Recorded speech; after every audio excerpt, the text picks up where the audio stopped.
Hello guys, my name is Christine. I just finished my semester and I'm in summer, so I feel like I have a lot of free time so I can make a video and help students who are taking organic chemistry can understand better some concepts, because myself in this semester I've been struggling, and I think a lot of students having trouble understanding some concept in organic chemistry. So I just want to point it out and help you guys understand their material better.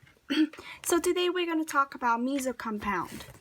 This is really one of the really confusing concepts for me.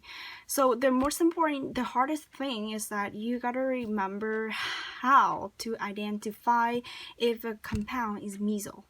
So let's start it with the definition. So what is a meso compound? A meso compound is achiral. We have some characteristic of a meso compound that I think is helpful to remember. First, it is achiral. Second, because it is achiral, it does not have an enantiomer. And because it is achiral, it is optically inactive. Meaning that its percent EE is 0%. So this is a characteristics really important of a meso compound, that it is achiral, so it does not have an enantiomers, and it is optically inactive. Percent E equals 0%. And also that it have more than 2 chiral centers. So this is a really interesting point, because it does have chiral centers, but it is actually achiral, because its mirror image and itself are the same. They are the same, so that's why it has chiral centers, but it is achiral. So let's move to the most important part. How do you identify if a compound is meso compound or no? So the first point is that you gotta define a symmetry in there. If a compound, it must have a symmetry first. And the second point, that it must have both S and R configuration. It must have both.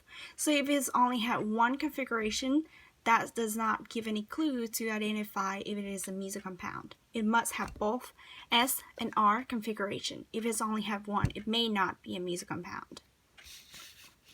So let's move on to some examples so we can understand it better. So let's identify this compound to see if it's a meso compound or no. First, it must have a symmetry. So if you look at this compound, it does have a symmetry right here. And the second point is that it must have both S and R configuration. So let's identify the configuration of this compound. We have 2 chiral centers. One is right here and one is right here. So let's identify their configuration. So this is 1, this is 2, this is 3. It's going this way. This is clockwise. So because the clockwise is R. We have this 1, this is 2, and this is 3.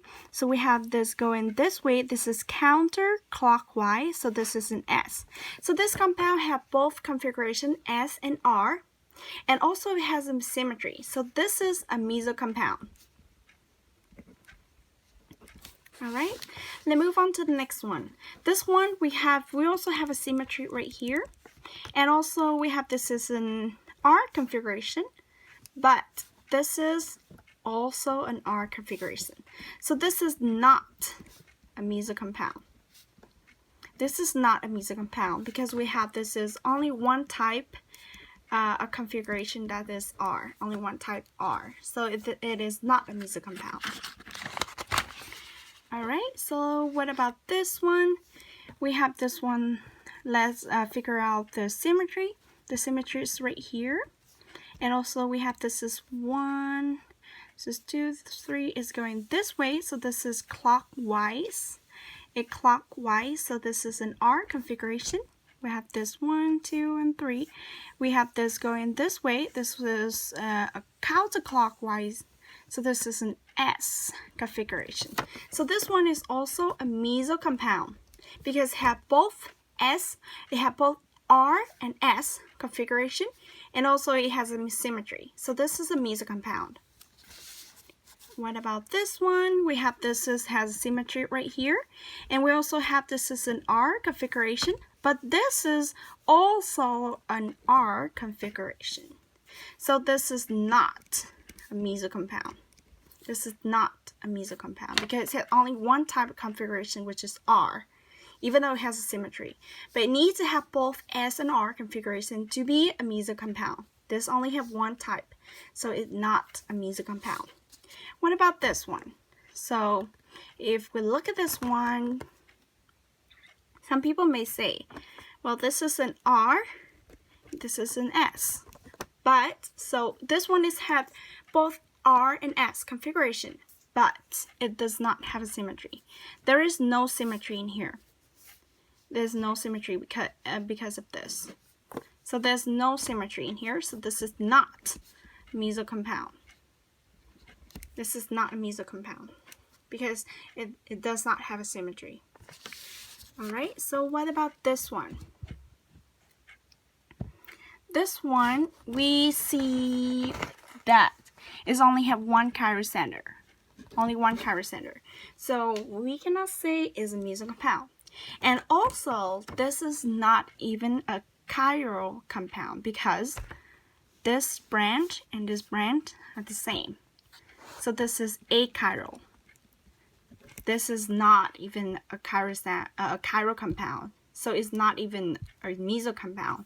So this is only this is an achiral compound. Instead of writing like this, it's unnecessary. We can write like this.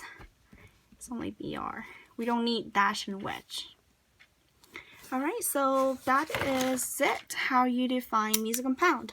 So in order to define meso compound, it's really important that you guys gotta define a symmetry, and also that compound must have both S and R configuration to be a meso compound.